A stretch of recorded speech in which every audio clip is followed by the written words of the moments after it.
Okay, this is SPM at Maths Paper 2, 2019, question 11. Use the graph paper provided on page 21, blah, blah, blah. Table 2 shows a bunch of variables, and they are related by a certain function where a and b are constants. Okay, so there's exponents and whatnot involved, so there's obviously going to be a logarithmic plot. A set of numbers, that's easy enough. Based on table 2, construct a table of log 10. Here we go. We've got log 10, log y. That should be straightforward. And then we need to plot log 10 against log 10 y against log 10 x using that specific scale, and then draw the line of best fit, and then find the root values of a and b. All right. So section A is pretty straightforward. You just chuck all these numbers into your calculator. Hit the logarithmic log 10 function, and Bob's your uncle. So here's one I did earlier. So you just hit 0.34. Let me see, what can I do? Let's snap this to the right. Okay. So with the miracle of technology, we go log 10 of 0.34 is probably 0.468. So I've chosen three significant figures here for no particular reason. We'll see later that's probably a little bit too accurate, so 2 decimal places is probably good enough. Okay, so just key in all of these into your calculator, and that's section A done. All right, good. So let's go and look at section B. Okay, so in section B we are supposed to plot log 10y against log 10x using that specific scale, and then 2 cm to 0.2 on the y-axis. Okay, and then draw the line of best fit. Okay, so obviously you have to use the graph paper on page 21. Don't use the wrong one because there's another one on page 23. Okay, and every sort of a big box over here is 1 cm. Right, so you remember, use the scale that is prescribed in the question. So the trick to choosing scales, choosing your origin, is to understand your maximum and minimum numbers. So let's have a look at log 10x. It starts from, I don't know, about negative 0.5 and goes up to about positive 0.2. Alright, so you might want to start with negative 0.5, negative 0.4, negative 0.3, negative 0.2, negative 0.1, 0, and that's your origin. Well, that's your that's your start of your y-axis right there. 0.1, 0.2. So that's perfect. All right. So let's see if I can do this. Negative 0.5, 0.4, 3, 2, 1, and that's your origin, and that's positive 0.2. Okay.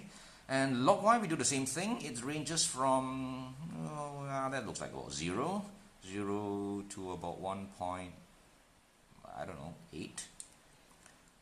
and we are given that we have to skip 0.2, 2.2, 4, 6, 8, 10, 12, 14, 16, and 18.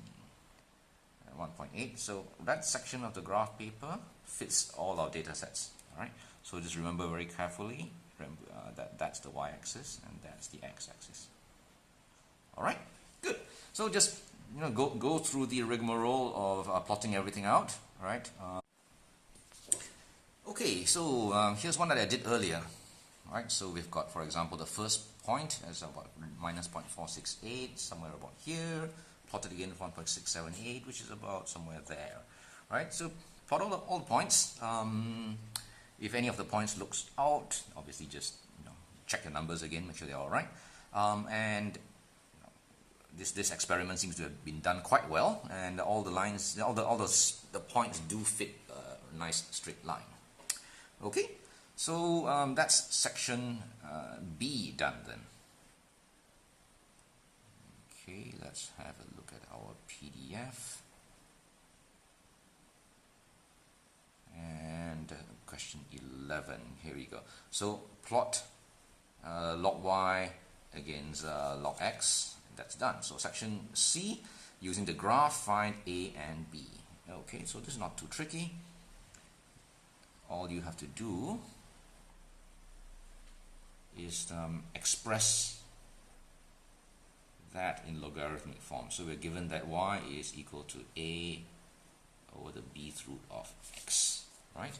So if we take log on both sides, that's log 10 y, that's equal to log 10 a minus 1 over b of log 10 x. Okay, this is pretty fundamental logarithmic operations.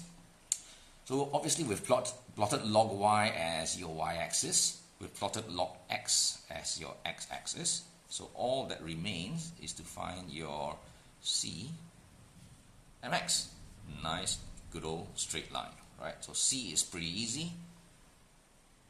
That's your y-axis right there. So c looks like, ooh, I don't know, that spot right there, which is 0.48 maybe.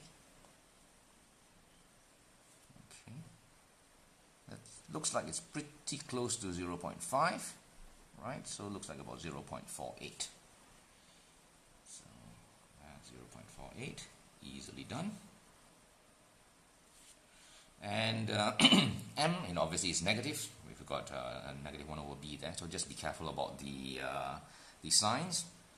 And excuse me, the gradient obviously is just that distance, which looks like, well, I don't know, 1.7-ish, 1.71 maybe, divided by that distance.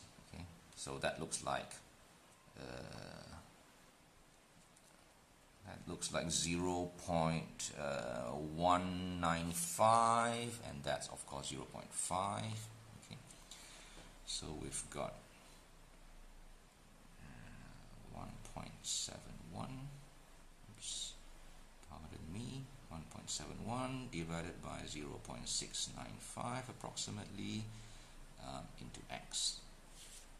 Okay, so from this you can see that a is obviously 10 to the power of 0.48, and b is equal to the reciprocal of that, which is 0.695 divide 1.71, and you can obviously just work this out with your calculator.